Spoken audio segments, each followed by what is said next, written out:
نحمده ونصلي على رسوله الكريم اما بعد فاعوذ بالله من الشيطان الرجيم بسم الله الرحمن الرحيم قال الله تبارك وتعالى في القرآن المجيد والفرقان الحميد انا اعطيناك الكوثر فصل لربك وانحر ان شانئك هو الابتر۔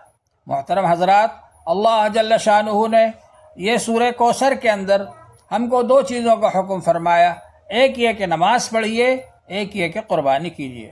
عید کی نماز پڑھنا بھی واجب ہے اور قربانی کرنا بھی واجب ہے۔ حضور پاک صلی اللہ علیہ وآلہ وسلم نے ارشاد فرمایا ہے کہ قربانی کے دنوں میں اللہ تعالیٰ کو انسان کا سب سے محبوب عمل قربانی ہے۔ وَإِنَّهُ لَيَأْتِي يَوْمَ الْقِيَامَةِ بِقُرُونِهَا وَأَشْعَارِهَا وَأَظْلَافِهَا۔ قربانی کا جانور اپنے سینگوں کے ساتھ، کھروں کے ساتھ، بالوں کے ساتھ اللہ کے دربار میں حاضر ہوگا۔ وَإِنَّ الدَّمَ لَيَقَعُ مِنَ اللَّهِ بِمَكَانٍ قَبْلَ أَن يَقَعَ عَلَى الْأَرْضِ۔ اور قربانی کا خون زمین پر گرنے سے پہلے اللہ جل شانہ کی بارگاہ میں قبول ہو جاتا ہے۔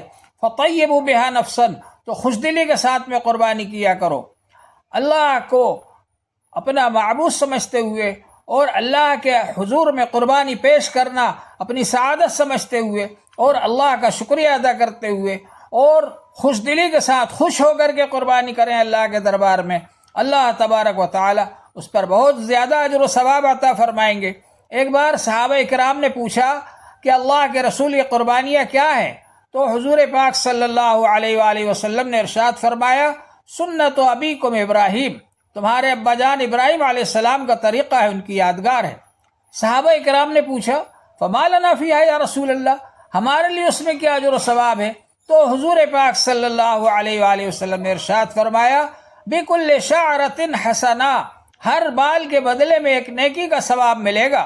صحابہ کرام نے عرض کیا کہ اللہ کے رسول، جن جانوروں میں اون ہوتا ہے ان کے بارے میں آپ کیا فرماتے ہیں؟ تو ارشاد فرمایا بِكُلِّ شَعْرَةٍ مِّنَ الصُّوفِ حَسَنَةٍ، کہ اون میں بھی ہر روئے کے بدلے میں ایک نیکی کا ثواب ملے گا۔ اللہ تعالیٰ کے خزانے میں کوئی کمی نہیں ہے، لینے والے ہونا چاہیے۔ تو اللہ جل شانہ کا بڑا کرم ہے، اس کا احسان ہے کہ اس نے ہم لوگوں کو یہ موقع عطا فرمایا، اچھا سے اچھا جانور قربان کریں جو تمام عیبوں سے پاک ہو، صحیح سالم ہو، تندرست ہو، اچھا جانور قربان کریں اور اس بات کی کوشش کریں کہ شریعت نے جن چیزوں کو عیب قرار دیا ان سے بچیں، اور جو چیزیں شریعت کی نظر میں عیب نہیں ہے اگر وہ چیز اس میں پائی جائے تو کوئی حرج کی بات نہیں ہے۔ جیسے کہ خصی جانور کی قربانی کرنا افضل ہے۔ حضور پاک صلی اللہ علیہ وآلہ وسلم نے خصی مینڈوں کی قربانی کی ہے اور خصی بکرے کی قربانی بھی آپ کر سکتے ہیں۔